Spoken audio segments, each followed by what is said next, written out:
Okay, guys, we got her on the table here. Now, another look at this breech here. I got 2 fingers on here. It's barely 2 fingers wide. It's probably a little less than 2 fingers wide.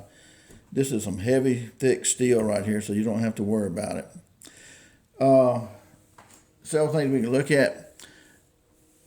Looking at the breech here, these are not dowels. These are bolts. These 2 bolts right here. This bolt holds the trigger sear. This bolt holds the hammer sear. Okay? You may ask, well, where's the spring to this thing? Because you got to have a spring for that hammer, right? Well, the trigger guard here is the spring. This is a flat spring, a big flat spring. And I think you can see that the spring goes about halfway into the trigger guard. Well, actually, it don't go in that far. It's cut out in the center a little bit, and it goes about 1/3 way into the hammer, and then this is just the other side that kind of holds it in place. That's ingeniously made. So, basically you got 2 moving parts in this, the trigger and a hammer sear. And they're held together right here. There's a little spring in here that goes straight up that puts a little pressure on this trigger. And you got this big spring here which pushes your hammer forward. And this thing will come all the way back. Now, there's a lot of pressure on that hammer right there. But you can pull it back and it'll cock once, and when it cocks once, it will keep pressure off of the nipple, and you can pull it all the way back and it will be locked. So the neat thing about this particular sear here on the hammer is that it'll keep the hammer off the nipple, so if you drop it, it's not going to go off. And also, you can pull it all the way back and lock it for when you get ready to shoot. Again, this is a .45 caliber. Now, you see right here is a set screw. And on top of it is a set screw. And on this side is a set screw. It's got 3 set screws. Use an Allen wrench to take these set screws out. You don't even have to take them all the way out. You just have to take pressure off of the plug on the rear of the barrel here, because these 3 screws hold this barrel onto the breech. Okay. Now, let me tell you one thing that I have not heard anybody ever talk about. I don't hear people talk. I've looked at YouTube videos on these guns, and they don't really get into them a whole lot, talking about them. And that's one of the reasons I wanted to make a video on this type of underhammer design, which I think is really incredible. When you take the barrel off of these, you need to take a marker or something and make a line on the barrel and on the breech here. Okay, you got to mark that somehow or another. And the reason you want a thin line too, you don't want one too thick, and you don't want one that's coming off. You might even think of a metal scribe at the bottom or somewhere. The reason that you want a line going from the barrel to the breech here is because when you take this barrel off, the breech plug on the back of this barrel, that plug is round. So I could put the barrel back on upside down. I could put the barrel back on and the sight would be here at a 45 degree. So, of course, it wouldn't shoot that way because the barrel is drilled for the nipple. So this nipple's in the barrel, right? So you've got to put the barrel back on and line it up. And I hadn't heard anybody really talk about that. But the barrel has to be put back on here, and if you've got a line marked on here, the barrel and the breech, then that way when you put the barrel back on, you just line those 2 lines up, And that way you know that your hammer is going to be hitting the center of the nipple, right? Now, you can't tell it probably, but this is the safe mode right here. This hammer is not hitting the nipple. Now, when I pull the trigger, that's that's when it goes off, okay? So, this trigger's got about 3.5 pound pull on it. Some people complain about some of these don't have, the trigger pull's too hard. There's nothing like a hard trigger pull on black powder. So anyway, that's bad to me, but I like 3.5 pound is really good on this, okay? It doesn't pull you off. So if you don't have this barrel lined up, the hammer's not going to hit the center of the nipple, okay? So that's why if you take the barrel off, you can take that corner line right there on that Hopkins barrel and just line it, make a mark here on the inside part right here of the, the bottom part of this breech here. And so you can line it up perfectly. Some of these have tang sights on the rear back here. And if you got a tang sight back here, it is critical that you have that barrel lined up perfectly if you're using tang sights back here. Okay, and you can be a tad off maybe with this using these iron sights. Now I love these iron sights right here. These are the old style iron sights, and they are amazing to me. You can see so well in these iron sights. And this front sight right here is really sweet too. Dovetail, so you can push it to the side.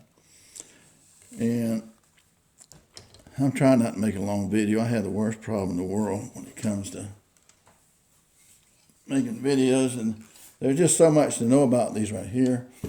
And let's see if you can. That's Hopkins Allen arms, okay.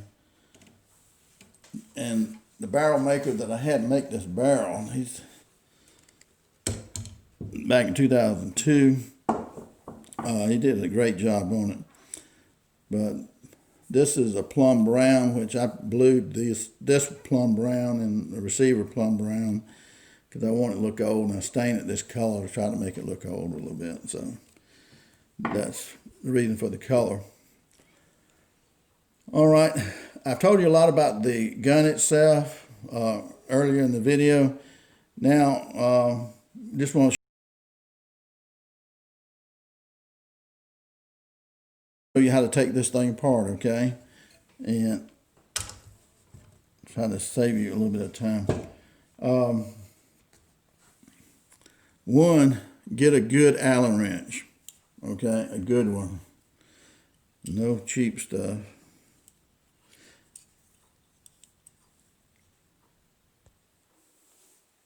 Okay, you got your Allen wrench, you got the right size, make sure you get the right size.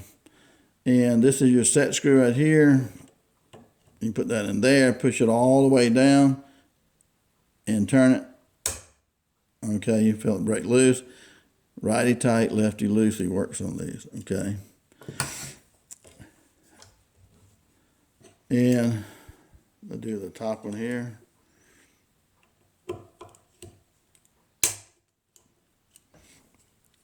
Now, I had already broke these loose, so I know that they're not going to be tight. Now, I'm not going to take these all the way out. Now, you're probably saying to me, you mark this barrel? Yeah, I know where it goes. And believe me, it's unloaded too. Okay, there'll probably be enough there. But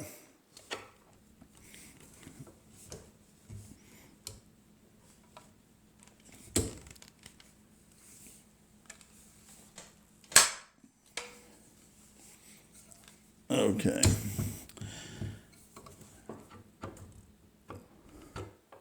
Now, when you go to pull this barrel loose right here, let me tell you this.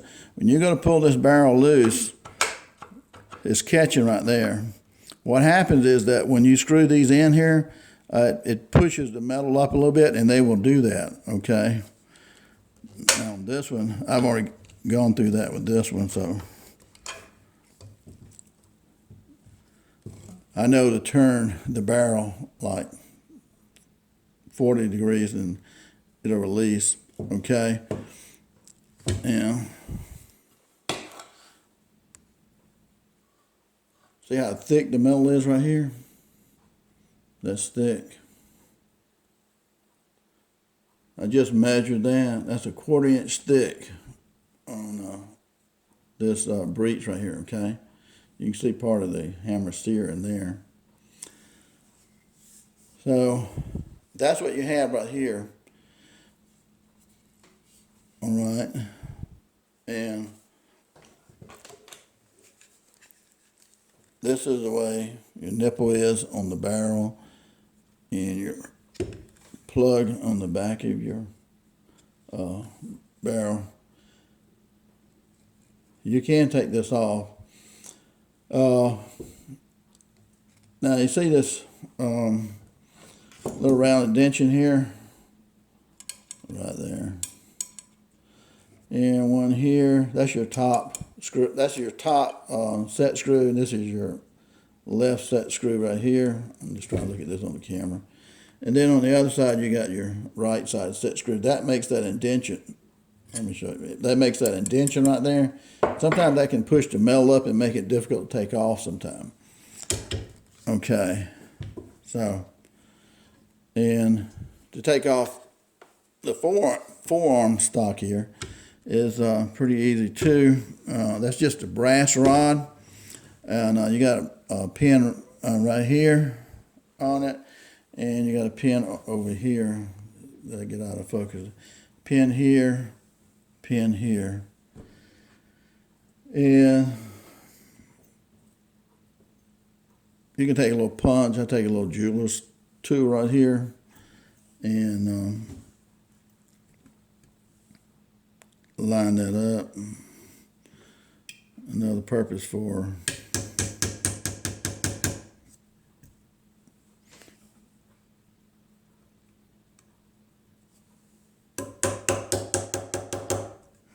just to get it started there. Okay, I just tapped these out right here. You didn't have to see that. These are the pins. They're just brass pins. They're not tapered either, so it doesn't really matter. And pull your forearm stock off here.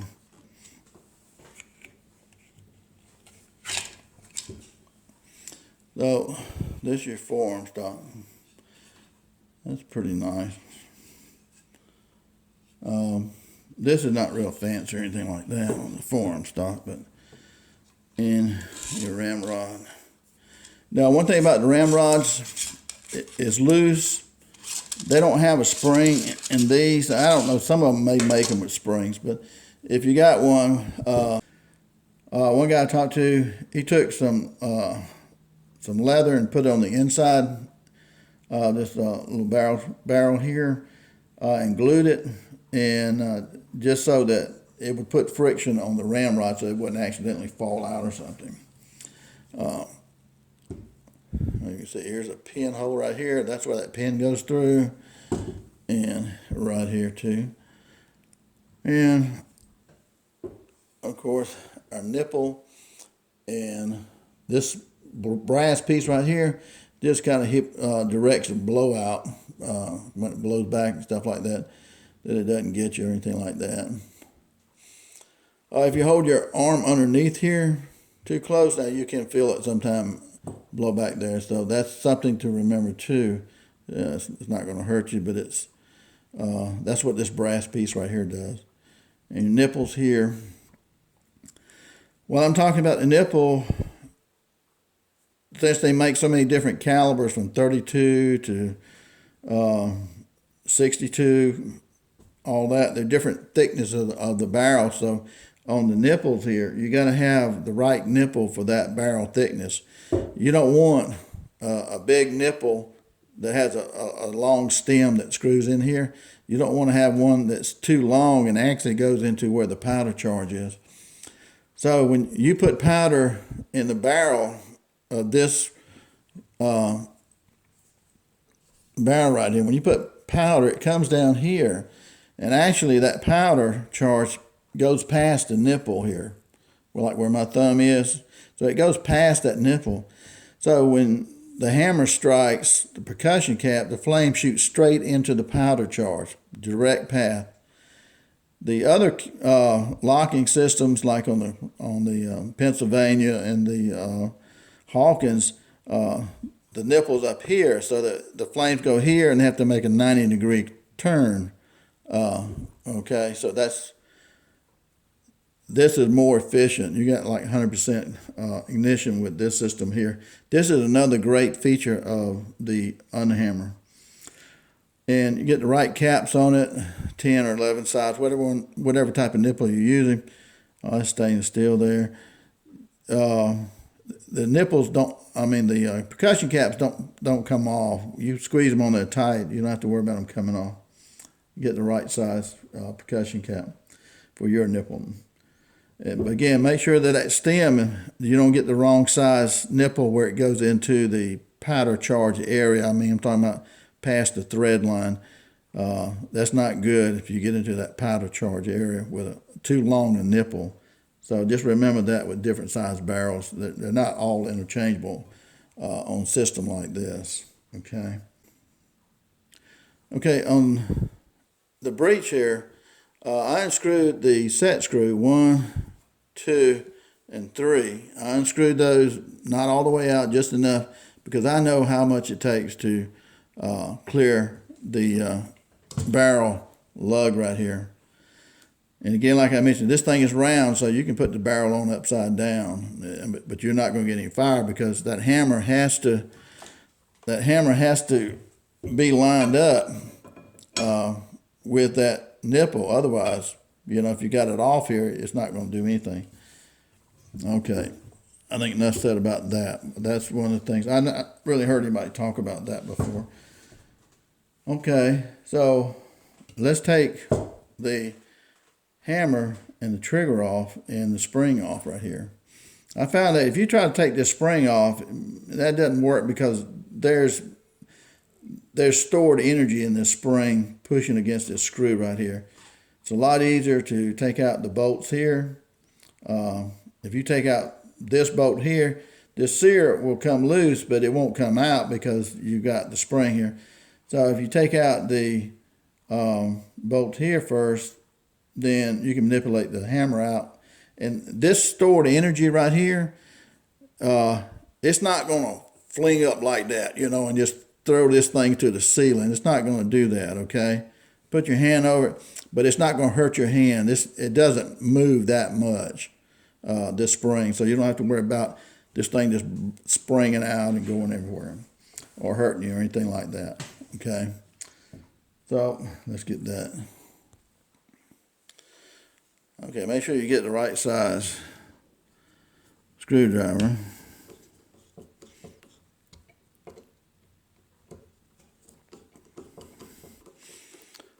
So those broke loose, okay. So I'm just going to unscrew these screws right here, and I'll show you when we get down to it, okay. Okay, I've unscrewed them this far right here. Kind of interesting, the threads on these screws are at the top. They're right up here at the top. The thread, it's not threaded down here, but up here. So that's pretty neat right there. Now that you got that up right there, we just have to tap them out the other side right there, okay?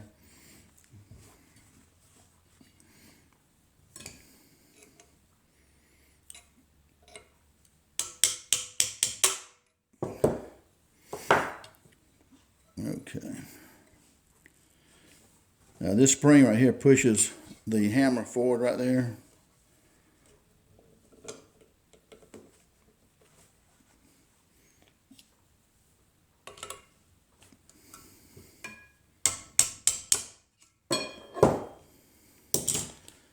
So here's the first one here.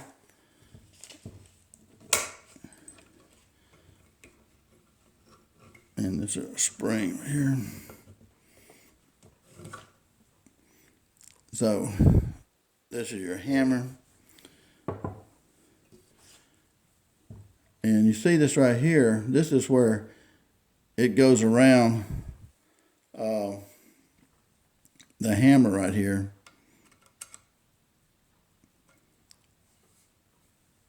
So you only got maybe, what, 1/5 of this actually indented there. Okay, so now you can take this spring off here when that bolt comes out good.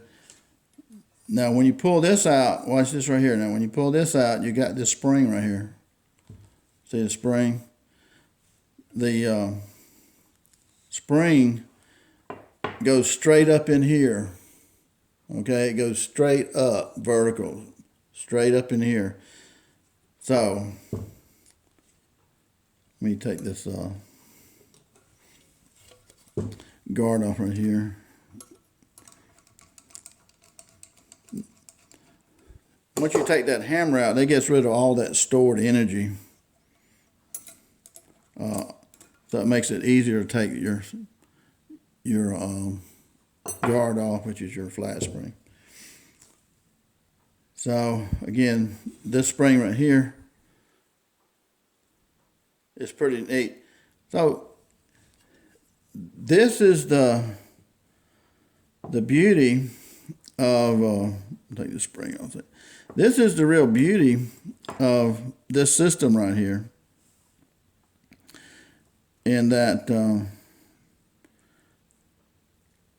this is what catches it right here with these sears. So that's how it looks in your gun right there. And you got these bolts holding it in place.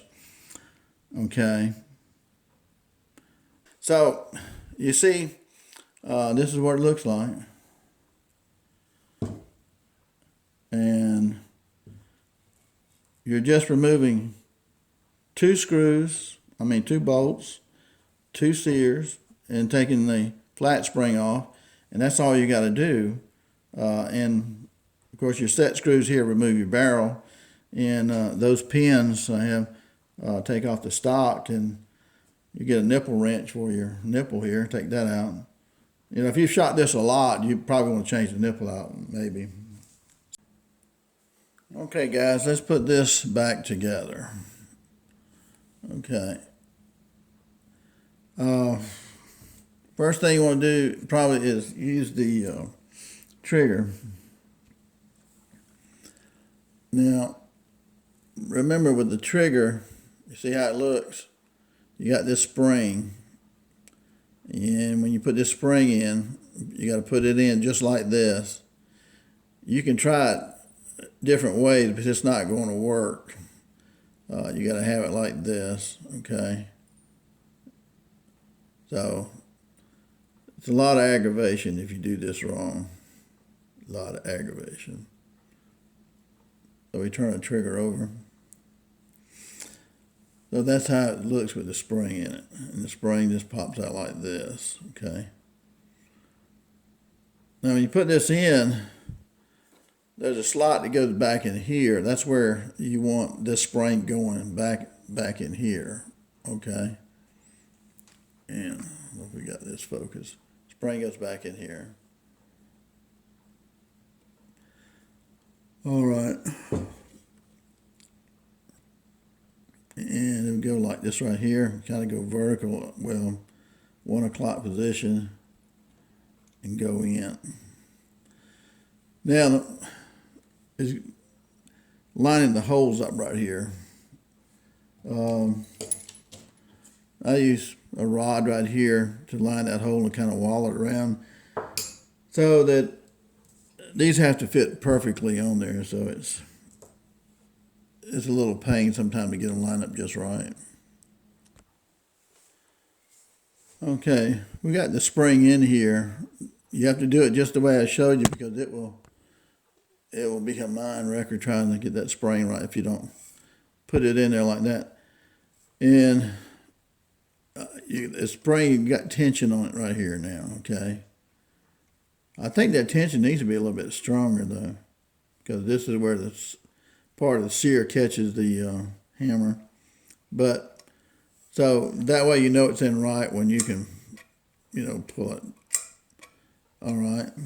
The next thing, which is the easy part, this can be aggravating right here, getting that spring where it doesn't fall out when you're doing this. But I mean, it's only 2 parts, so who can complain? Okay. So your hammer goes in here. You just kind of line that up.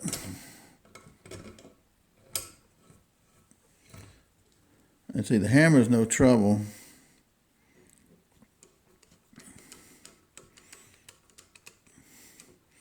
But that spring will give you a fit sometime. Especially if you forget how it goes on.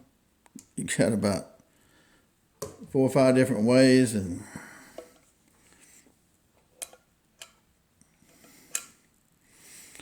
so when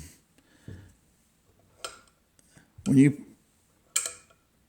see that spring right here, to me it needs to be stronger, but it puts pressure on your hammer sear. You got 2 cutouts on it, and see this is fully cocked right here, and you pull the trigger, it falls down. You pull it one time here, and this right here is where it hovers above the nipple, and that way if you drop it, it's not going to go off. It's a lock system like that. I still wouldn't trust one, but it's a locking system like that. So that's safety right there. And then you put it on back to cock it all the way, and then pull your trigger. Okay, 1, 2. All right. So that's how that works. Now again, your spring right here, which is the trigger guard, and a little screw right here. Okay, I put the screw back in here, and now all you have to do is put this spring back over this right here.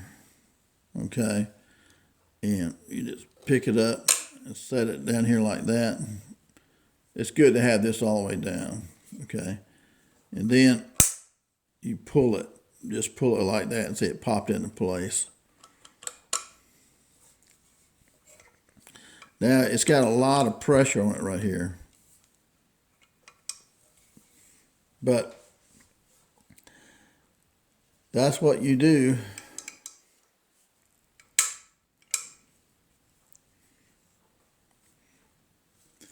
And so that's back together. And then of course your barrel.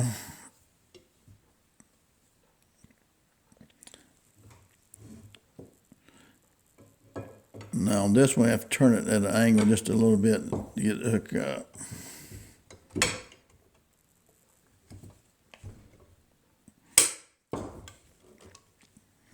Okay.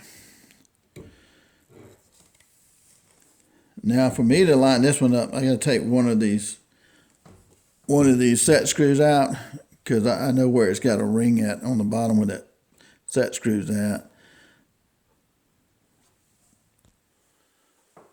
Okay, I put the top one in and line that one up correctly, and then your side.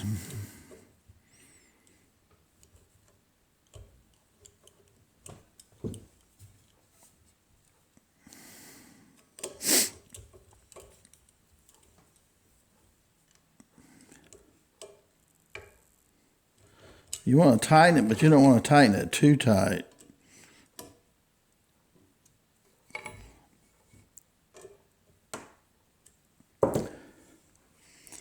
And there we cook them with grease again.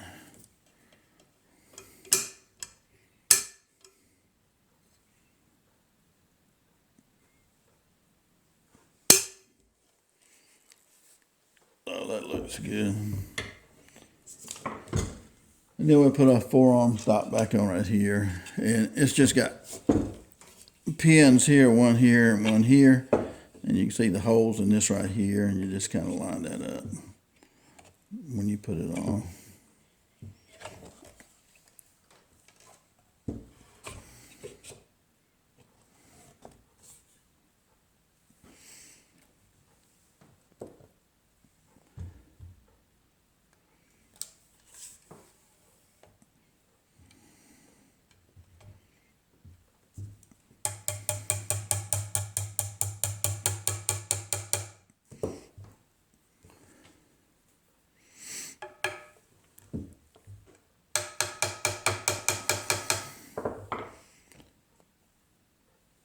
That's pretty easy. These are not tapered, but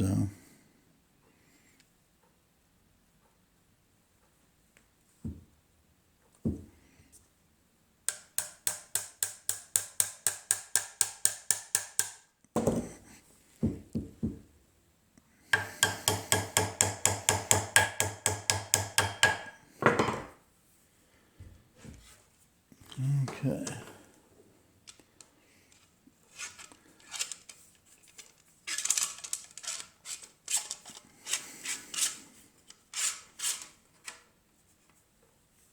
All right, well, we're back cooking with grease now. Okay, guys, well, thanks for watching. And, you know, there's not much, it's not a whole lot on the internet about these type of muzzle loaders, so that's one reason I spent a little bit of time on this one, so that people can learn a little bit about them. And they're pretty ingenious. Well, thanks for watching, guys. Have a great day.